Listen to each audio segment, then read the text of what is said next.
Yo, what's going on, y'all? It's Cone back here again today with another video, and today I'm going to be making 10 bold predictions for the NBA in 2024. I did this exact same video at the beginning of 2023 and didn't do a terrible job. Again, these are supposed to be bold, kind of wild predictions, and I got 3 out of 10 right, especially when you take into account the ones that I did get successfully. It looks pretty good. I successfully predicted that Victor Wembanyama would be a San Antonio Spur 5 months before the draft lottery even happened. I successfully predicted that a play-in team would win a playoff series. In fact, it happened once in both conferences. And I also successfully predicted the day that it happened that somebody would score 70+ points in a game, because the night that I uploaded that video, Donovan Mitchell went out there and put up 71 points for the Cavaliers.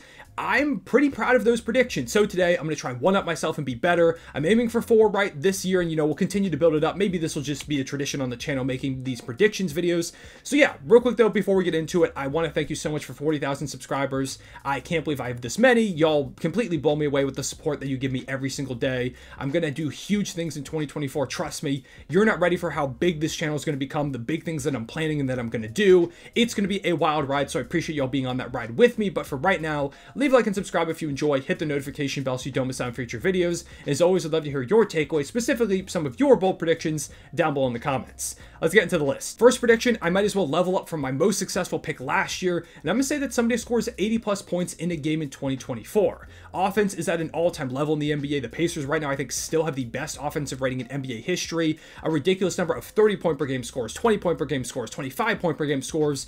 The ball is going in the basket a lot in the NBA right now, specifically at a historic rate. So why can't somebody put up 80? It's only happened twice before in the NBA, Kobe Bryant and Wilt Chamberlain. I think for a third time, it's going to happen in 2024. We saw 2 guys in Donovan Mitchell and Damian Lillard get close last year, both putting up 71. And I think those guys could be candidates to do it again this year. They're both high-level shot makers that could produce at a high level for their teams in some very close games. Although with Dame, it's going to be a little bit more difficult because he's got Giannis on his team. Although Giannis is another one of those guys that could potentially put up 80+. He had a 64-point game already this season, which is the highest margin by anybody. He dominated the Pacers, was getting to the free throw line consistently, knocking down shots, just bullying anybody and everybody out of his way. If he gets in another game like that that's close, I could see Giannis putting up a 70 or even an 80 piece. Great scoring talents like Joel Embiid, for example, is currently leading the league in scoring. He gets to the line a lot. I think he could do it. You've got Nikola Jokic and Shea, who I think are both high-level scorers, but probably won't put up enough shots to get to that point. Although, if they decide just, hey, screw it for a game, they could potentially get close to that mark. Luka Doncic is a name you have to mention on this list. If I had to pick anybody, it's probably him. He just feels like somebody who has the ball in his hands enough and could put up enough shots to get close to the 80-point mark. And you've also got Steph Curry. Why can't he go out there and put up like a 15, 16 3-point game, break a record or 2, and end up putting up an 80-point game if he just decides for a night, I'm just going to shoot non-stop. So those are some of the names. There are a lot of others we could mention, but regardless whether it's one of those names or not, somebody's going to score 80 in 2024. I'll tell you that now. Second prediction, I'm going to say that Chet Holmgren and Victor Wembanyama win co-rookie of the year. This has only happened a few times in history. It hasn't happened in a while, but they're both having historically great rookie seasons. Vic is leading the rookie class in most statistical categories, having a ridiculous defensive season. He already looks like an all-defensive caliber player. They just don't have a lot of help around him, and I think as the season goes on, his numbers are only going to get better. He's going to get more efficient. Maybe they add a piece at the deadline to support him a little bit, and I think by the end of the year, Vic's going to end up putting up one of the best statistical campaigns we've seen from a rookie in a really long time. Meanwhile, for Chet Holmgren, he's the anchor defensively and one of the key cogs offensively to a Thunder team that's surprising the world, and right now is just a couple games away from the 1 seed in the Western Conference 30 games into the year. He's been unbelievable, way more polished than I was expecting, even as a huge believer in him. He is also having an all-time level rookie season, and I think they're only going to get better as the year goes on, as they get more experience, as they get more comfortable in the game, and by the end of the year, we're talking about one of the best rookie of year races in NBA history. So I think it could only be appropriate that they land co-rookie of the year awards. It's very unlikely because voters have to be literally split right down the middle, and that doesn't happen very often. But if there's ever time for it to happen, why not when these 2 guys are having historical debut campaigns? Third prediction on the list, I'm going to say that 2 out of the Lakers, Warriors, and Suns do not make it to the NBA playoffs. If you take a look at the standings, this probably doesn't seem that bold. The Lakers are the 10 seed right now, the Warriors are the 11, and the Suns are the 8. But there's a lot of basketball left to be played, and these teams have a ton of perceived talent on the roster, and they had huge expectations coming into the year. The Suns were looked at as a championship contender. I thought the Lakers were also up in that race, and the Warriors, I didn't know if they were going to be a contender, but it did feel like they got better in the offseason adding Chris Paul. Instead, the Warriors have plummeted down the standings because a lot of their guys just have forgotten how to play and regressed. The Suns have gotten inconsistent play from some of their role players, and their big three has hardly been on the court. And the Lakers, despite LeBron and AD playing amazing, the supporting cast is non-existent a lot of nights. It's not been a great season for any of these squads so far, and there's still plenty of time to turn things around, but I think 2 out of these 3 teams fall drastically short of expectations and miss the playoffs, which leads to a lot of big decisions to make in the front office. If I had to pick one of these teams to most likely make the playoffs, it is the Suns. They're higher up right now, and I think they've just got more talent, but if they deal with some more injuries over the course of the year, I don't think it's unrealistic to expect that they end up in the play-in, and who knows, when you get to the play-in, really anything can happen. For my 4th prediction, I'm going to say that DeJounte Murray gets traded from the Hawks, and that Trae Young requests a trade not too long afterwards. We've heard a lot of rumors surrounding DeJounte Murray as of late. The fact that he's going to get traded almost seems likely at this point, which isn't surprising. The Hawks have been bad so far. They're not even a play-in team at the moment, and he just has not fit well alongside Trae Young. I didn't like the trade when it happened. Felt like a lot of assets to give up for DeJounte, who I didn't think was that great of a fit next to Trae Young, and the results have proven that that trade was a mistake. So they're probably going to end up doing DeJounte Murray, and Trae Young is now going through another season where he's playing out of his mind, but it's probably not going to result in much of anything. There's also been a lot of rumors about internal conflict between him and the organization, which, you know, maybe those are overblown. We never really know until after the situation is over, but it does feel like we're reaching a point where the Hawks have to find some way to make this team better, help him get back to the Eastern Conference Finals that he made a couple of years ago. Otherwise, I wouldn't be surprised if Trae Young saying, hey, I want to go somewhere else, and I'm going to say it happens in 2024. Speaking of All-Stars getting traded, I'm going to say that the Pistons, Kings, Knicks, and Pacers, yeah, I'm picking 4 teams right now, are going to make trades for an all-star at some point either this season or in the off-season.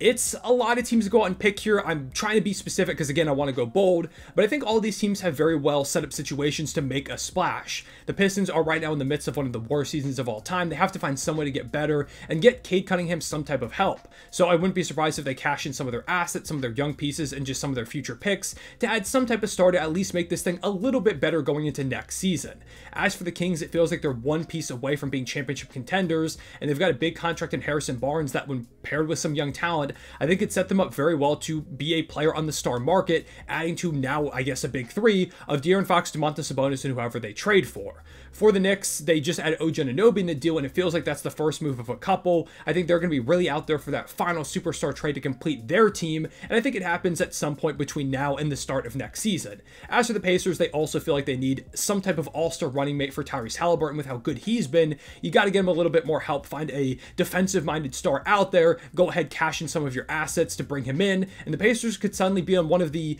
top trajectories in the Eastern Conference amongst those younger teams. Sticking with this theme of all-stars being traded, for my 6th prediction, I'm going to say that Zion Williamson is not a Pelican by the end of 2024. The Pelicans are in the midst of a pretty good year so far. They're a few games above 500. They're the 6th seed in the Western Conference, and they've won 7 out of their last 10 games with Zion and Ingram being healthy for the most part so far this season, which has been a rarity. It's always felt like if the Pelicans can stay healthy that they'll be pretty good, and so far that has been the case. However, amongst all this, there have been constant rumblings that things are going on behind the scenes. This past offseason, there were a lot of reports that the Pelicans were interested in potentially dealing Zion, maybe to move up in the draft to get a guy like Scoot Henderson or just find some other running mate for Brandon Ingram. There were reports not a few weeks ago that Zion Williamson's contract has like certain weight limits that he has to reach, or like different stipulations that could make his contract unguaranteed, which doesn't seem like to me a great relationship where both sides trust each other in that contract negotiation. So I don't know. To me, it just feels like the relationship is kind of teetering. I think it's a ticking time bomb. And if the Pelicans disappoint in the playoffs this year, which right now I just don't think they're as good as some of the other top teams in the Western Conference, I could see a world where Zion Williamson gets traded, the Pelicans try to find a new star next to Brandon Ingram, and I do think they could probably get a pretty good return for him, maybe one that makes them a better, well-rounded team, even though I'm still a big believer in Zion. I think he's going to be really, really good for very long. It just might be the end of this relationship that is coming up here soon. 7th prediction on the list, I'm going to say that the Oklahoma City Thunder, my favorite team, make it to the Western Conference Finals. This might sound crazy, but the Thunder are playing some of the best basketball in the entire world right now. They're the 2 seed, just a game and a half back of the Minnesota Timberwolves, a team that they blew out a few days ago, and they've beaten the Denver Nuggets, the team right behind them, twice in Denver so far this season, blowing them out most recently. They've passed pretty much every test with flying colors. Shea's an MVP type player. Chet might be the rookie of the year. He looks like maybe an all-star this season. J-Dub has burst onto the scene as a legitimate member of that big three. Great role players all over the place. Well coached, this Thunder team is poised to shock the world in the playoffs this season, and I think they're going to go ahead and do so. I don't know if they win the Western Conference Finals. They might be a little bit early for that because they don't have as much experience as a lot of those other teams, which could also lead to them exiting before the Western Conference Finals. But I'm going to say they make it to that point, winning a couple of playoff series and continuing this shocking season that they're on right now, one that me as a super biased Thunder fan didn't even see coming. For my 8th prediction, I'm going to say that Joel Embiid wins MVP, the Sixers finally make an Eastern Conference, and they add someone big this offseason. It's kind of 3 predictions rolled up to one that the Sixers are in for a really, really big rest of the year. Joel Embiid winning MVP, I think he's pretty clearly the favorite at the moment. One thing that is a little bit concerning is he's currently not on pace to play the 65 games required to win the award, so we'll see if he actually ends up doing that. But if he does, I think he's going to end up winning MVP. If not, some other candidates do come into question. As for the Eastern Conference Finals pick, I think the Sixers have a legitimate shot. They're finally well coached behind Nick Nurse. I like the way their system has been looking. They've got pieces to make a move around the deadline if need be. Maxey's one of the best players Embiid has ever played with, and Embiid is playing his best basketball of his life.